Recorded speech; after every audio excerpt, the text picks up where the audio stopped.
যে আসিয়ার জবানে ফেরাউন একদিন অগোচরে শুনে ফেললো আসিয়ার জবানে আল্লাহর জিকিরের আওয়াজ। ফেরাউন ডাক দিয়ে, কে আসিয়া, কার নাম নিলা? বলে আমার রবের নাম। ফেরাউন বলে, আমি তো মিশরের রব। বলে না, আমি তোমাকে রব মানি না। বলো কি? আমি তো রব। বলে না, তোমারে যিনি বানাইছেন তিনি আমার রব। ফেরাউন বুঝাবার চেষ্টা করলো। আসিয়া বলে, সম্ভব না, আমার মালিকের ভুলতে পারবো না। আরে বলে, গোপনে আমারে খোদা স্বীকার করো। আসিয়া ডাক দিয়ে কয়, রে ফেরাউন, মিশরের মানুষ উল্টা পাল্টা করে, তোমার অগোচরে তুমি দেখো না, কিন্তু আমার মাওলা এমন দয়ার মালিক, আমার আল্লাহকে ফাঁকি দিয়া গোপনে কোনো অন্যায় করা যাবে না। আমি আমার আল্লাহকে আপন বানায় নিলাম, ওই আল্লাহর বিরোধিতায় আমি যেতে পারবো না। যে রব আমার হায়াতের মালিক, যেই রব আমার মউত দেওয়ার মালিক। ফেরাউন দেখে সোজা কথায় হয় না। এবার আসিয়াকে ভয় দেখানো শুরু করলো, তোমারে ঘুমাইতে দেওয়া হবে না, আসিয়ার বিছানা আলাদা করে দাও, খানা বন্ধ করে দাও। এবার কষ্ট শুরু। এত কষ্টের পরেও আসিয়া আমার আল্লাহকে ভুলে নাই। সর্বশেষ ফেরাউন সিদ্ধান্ত নিল, মানুষের সামনে আসিয়াকে শুলিবিদ্ধ করে ফাঁসি দিয়া মারা হবে। ঘোষণা হয়ে গেল। দেশের হাজারো মানুষ দেখার জন্য মিশরের ময়দানে হাজির। আসিয়ার ফাঁসি হবে ফেরাউনের স্ত্রী। ফেরাউনকে খোদা না মানার কারণে যখন আসিয়াকে শুলির মঞ্চে নেওয়া হয়, আসিয়া চোখের পানি ছেড়ে কাঁদে। হঠাৎ করে তাকায় দেখে রাস্তা দিয়া জমানার নবী মুসা হেঁটে হেঁটে যায়। আসিয়া চোখের পানি ছেড়ে বলেন, নবী, জানেননি আমি আসিয়ার কি হালাত? মুসা নবী বলে, হ্যাঁ জানি, তোমার ফাঁসি হবে শুনেছি। বলে, আপনার কাছে কোনো দুঃখ নাই, আপনি আমার জন্য দোয়া করবেন। আর একটা কথা বলেন, আমার এই মুহূর্তে আমার আল্লাহ আমার উপরে কেমন অবস্থায় আছেন? আল্লাহর নবী বলেন, ও আসিয়া, আমার আল্লাহ এই মুহূর্তে তোমার উপরে খুশি। ও পর্দার আড়ালের আম্মা জানেরা, এত বড় ক্ষমতাওয়ালা, টাকাওয়ালা, এত বড় পাওয়ারওয়ালা ফেরাউনের লাথি দিয়া একজন নারী আমার আল্লাহর মহাব্বত ইমানের পাওয়ারে বলিয়ান হইয়া আমার আল্লাহর কাছে বান্দি এত দামি হয়ে গেল, জীবন দেওয়ার জন্য রেডি, তারপরও ইমান ছাড়তে রেডি হয় নাই।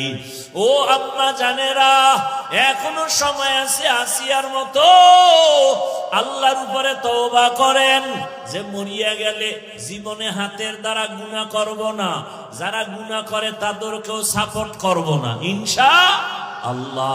যা আমি নামাজ ছাড়ব না, যারা নামাজ ছাড়ে তাদের সাপোর্টও করব না। আমি বেপরদায় চলব না, যারা বেপরদায় চলবে তাদের সাপোর্টও করব না। আমি ইসলাম ছাড়ব না, যারা ইসলাম মানে না তাদের সমর্থনও করব না।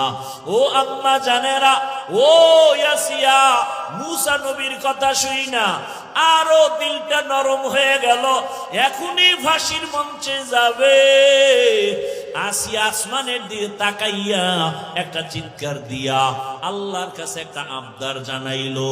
ক্বালাত রব্বি ইবনিলি ইনদাকা বাইতান ফিল জান্নাহ। কোরআনের আয়াত। আল্লাহর কাছে কান্না করে বলে, হে মালিক, তুমি জানো দুনিয়াতে এত ক্ষমতা, টাকা, কিন্তু আমি আসি এত বড় ফেরাউন ক্ষমতাওয়ালার ঘরে থাকিয়া আমারে ঘুমানোর বিছানাও দেয় নাই। এত বড় পাওয়ারওয়ালা রাজার ঘরে থাকিয়া আমারে খানায় কষ্ট দিয়েছে, থাকার জায়গা দেয় নাই। বিদায় বেলা মালিক, তোমার কাছে আমার একটা আবদার, জান্নাতে তোমার পাশে একটা আমার জন্য ঘর বানাইয়া দিও। আসিয়া দোয়া করা মাত্র এইবার মোনাজাত শেষ করিয়া ফাঁসির মঞ্চে যাবে। আসিয়ার কান্না শেষ, হাসিতে হাসতে হাসতে যাচ্ছে। ফেরাউন কয়, আসিয়া এতক্ষণ কান্না করলা, এখন কেন হাসো? আসিয়া কয়, ও বেঈমান ফিরআউন, তুমি জানো না আমার মালিক আমাকে নেওয়ার জন্য, আমার রূহটা নেওয়ার জন্য ফেরেশতা পাঠাইছে। আমি দেখতেছি আসমানে হাজারো লাখো ফেরেশতারা আমার রূহ জান্নাতে নেওয়ার জন্য অপেক্ষায় আছে। আর আমার মাওলা এমন এক জান্নাত আমার জন্য বানাইছেন, ওই জান্নাতের ছবিও আমি দেখতেছি। এই কারণে আমি খুশিতে হাসতেছি। তাড়াতাড়ি আমাকে ফাঁসি দাও, আমি আমার রবের মোলাকাতে চলে যাব। আসিয়া হাসতে হাসতে কালেমা পড়িয়া এরপরে দুনিয়া থেকে বিদায় হয়ে গেল। নবী বলেন, আসিয়ার এত দাম, হাসরের ময়দানে জান্নাতের 8টা দরজা খোলা হবে। 4 জন নারীকে সব জান্নাতের দরজা দিয়া দারওয়ান ফেরেশতারা ডাকবে, তোমাদের হিসাব নাই, আসো জান্নাতের দরজা খোলা, আসো। ওই 4 নারীকে ডাকবে।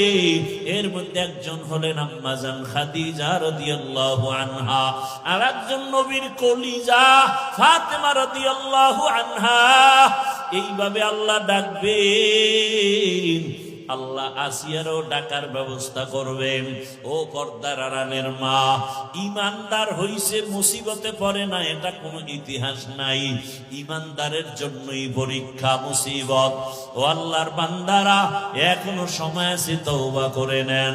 ইয়া আইয়ুহাল্লাযীনা আমানুত্তাকুল্লাহা ওয়াল তানজুর নাফসুম মা কদ্দামাত লিগাদিন ওয়াত্তাকুল্লাহ। আল্লাহ বলেন, হে মুমিন, তোমরা আমি আল্লাহকে ভয় করো, ওয়াল তানজুর, এবং গভীরভাবে নজর করো, খেয়াল করো, মনোনিবেশ হও। তোমার সামনের চিরস্থায়ী জীবনের জন্য কি সম্বল সঞ্চয় করেছো। আবার বলেন ওয়াত্তাকুল্লাহ, আমি আল্লাহকে আবারও বলেন ভয় করো। ইন্নাল্লাহা খাবীরুম বিমা তা'মালুন, নিশ্চিত আমি আল্লাহ তোমার সব কৃতকর্ম কাজের খবর অগ্রিম জানি। কে জানেন? রহমতের নবী বলেন, হুব্বুদ দুনিয়া রাসু কুল্লি খাতিআ, দুনিয়ার ভালোবাসা, দুনিয়ার মোহাব্বত, দুনিয়ার লোভ হলো সমস্ত ধ্বংসের মূল কারণ। তর্জমা শেষ। আয়াত এবং হাদিসের তর্জমা শেষ। এবার কিছু ব্যাখ্যা,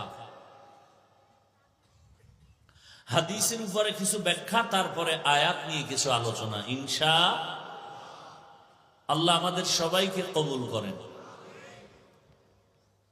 নবীজি বলেন, হুব্বুদ দুনিয়া রাসু কুল্লি খাতিআ, দুনিয়ার সব ক্ষতির কারণ দুনিয়ার মোহাব্বত, ভালোবাসা, লোভ। প্রত্যেকটা মানুষ আল্লাহর পথ থেকে ভিন্ন দিকে যায় এই দুনিয়ার লোভে পড়ার কারণে। কিসের লোভ বলেন? এই দুনিয়ার লোভ 3 প্রকার। কয় প্রকার? হুব্বে যা, হুব্বে মাল, হুব্বে নিসওয়ান, সম্মানের চেয়ারের লোভ, সম্পদের লোভ, যৌবনের লোভ। যাকেই দেখবেন যে কথা কাজে মিল নাই, উল্টা পাল্টা পথে দৌড়ায়, এই 3 লোভের কোনো একটার মধ্যে সে ঢুকে আছে। হয়তো সম্পদের লোভে পড়ে কথার কোনো ব্যালেন্স নাই, অহংকারী ভাব, অথবা সম্মানের চেয়ার পাওয়ার আশায় সত্য মিথ্যাকে মিশ্রণ করে ফেলেছে, অথবা যৌবনের লোভে পড়ে দুনিয়া পাওয়ার আশায় আখিরাতকে হারিয়েছে। এর ভুরি ভুরি উদাহরণ আমাদের সামনে মজুদ, কোরআনে হাদিসে অভাব নেই।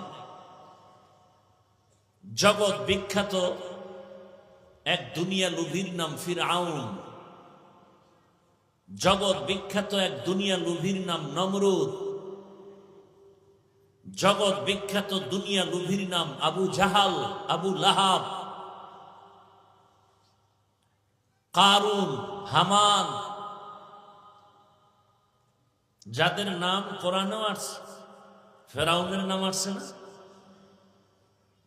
তার লোভটা কি? ক্ষমতার, চেয়ার পাওয়ার লোভ, সম্মানের লোভ। এই লোভে পড়ে সে কি হলো? মূসা নবীর সাথে চূড়ান্ত বেয়াদবি, আল্লাহর সাথে বেয়াদবি, এমনকি আল্লাহকে বাদ দিয়া নিজেকে রব দাবি করলো।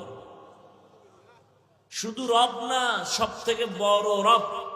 আনা রব্বুকুমুল আ'লা, আমি শুধু খোদা না, সব থেকে বড় খোদা। আরো আস্তে করে বলেন। আপনাদের কষ্ট হচ্ছে মনে হয়, মন খারাপ।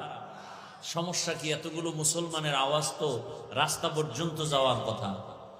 মুসলমানের আওয়াজ তো বাতিলের জন্য একটা ভয়ঙ্কর একটা আতঙ্ক। মুসলমানের অস্ত্র নাই জানে, এরপরও মুসলমানকে ভয় পায়। ওরা একটা মিছিল নিয়ে নামলে এটাই নাস্তিকদের ভয়ের কারণ হয়ে যায়। মুসলমানের শুধু একটা আওয়াজকে এই বেঈমানরা ভয় পায়। এবার বুঝেন মুসলমান কতটা শ্রেষ্ঠ, কতটা দামি। ওদের অস্ত্র বিকল হয়ে যায় শুধু মুসলমানের আওয়াজের সামনে।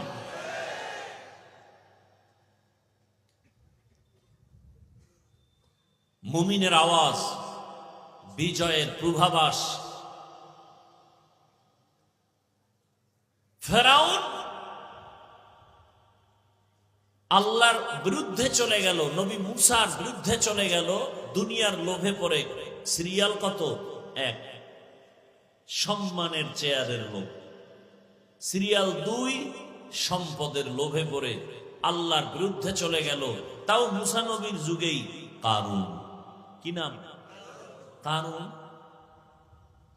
সিরিয়াল কত? দুই। কিসের লোভ? সম্পদের লোভ। যৌবনের লোভে পড়ে দুনিয়ার বড় বড়রা সব ধ্বংসের পথে। আমার দেশের এক নারী তাসলিমা নাসরিন, নাম শুনেন নাই? সে যৌবনের লোভে পড়ে মুসলমানের ঘরে জন্ম নিয়ে লাইনচ্যুত হয়ে গেল। অথচ এমবিবিএস ডাক্তার, সচেতন গবেষক, ইসলামের উপরে স্টাডি করে আল্লাহর ভুল ধরা শুরু করল। কি আউযুবিল্লাহ না নাউযুবিল্লাহ?